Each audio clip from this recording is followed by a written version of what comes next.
আজকে এমন একটি মশলা তৈরি করছি যেটার নাম আমি দিয়েছি magic masala all in one. কেন দিয়েছি সেটা একটু বলে নিই।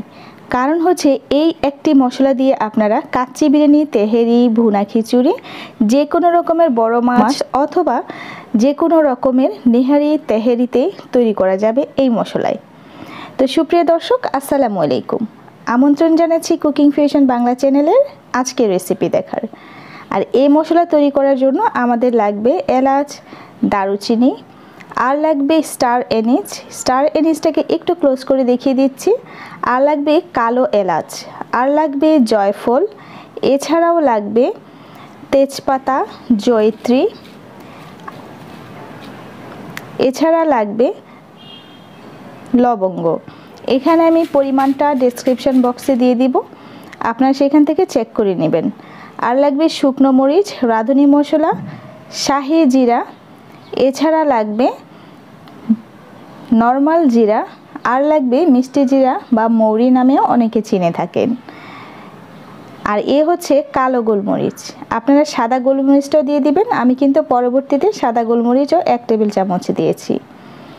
তো এখন এই সমস্ত মশলাগুলোকে আমরা কি করব, আপনারা একটু দেখতে থাকেন। ভিডিওটি আপনারা টেনে দেখবেন না, ডিটেইলে বলে দিচ্ছি কি করতে হবে।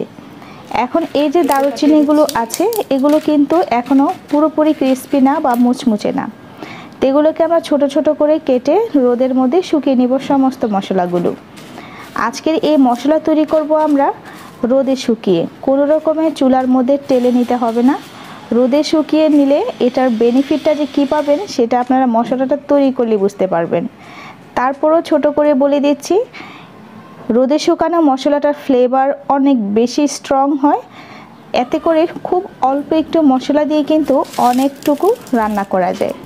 খুব পরিমাণে অল্প একটু মশলা হলেই হয়ে যায়। তো আমাদের সমস্ত উপকরণগুলো কিন্তু অনেকটা মুচমুচে হয়ে গিয়েছে। আশা করি এটা সাউন্ড শুনে বুঝতে পারছেন। আর স্টার এনিসটা একটু মোটা হয়ে থাকে, তাই আমরা এটাকে একটু ভেঙে নিচ্ছি ছোট ছোট করে।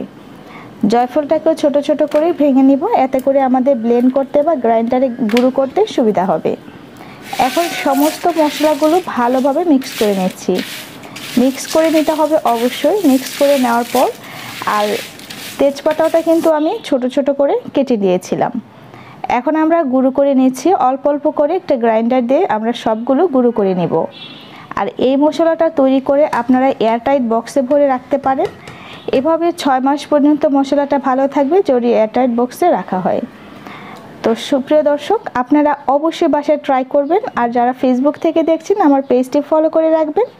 ভালো থাকবেন সবাই, আল্লাহ হাফিজ।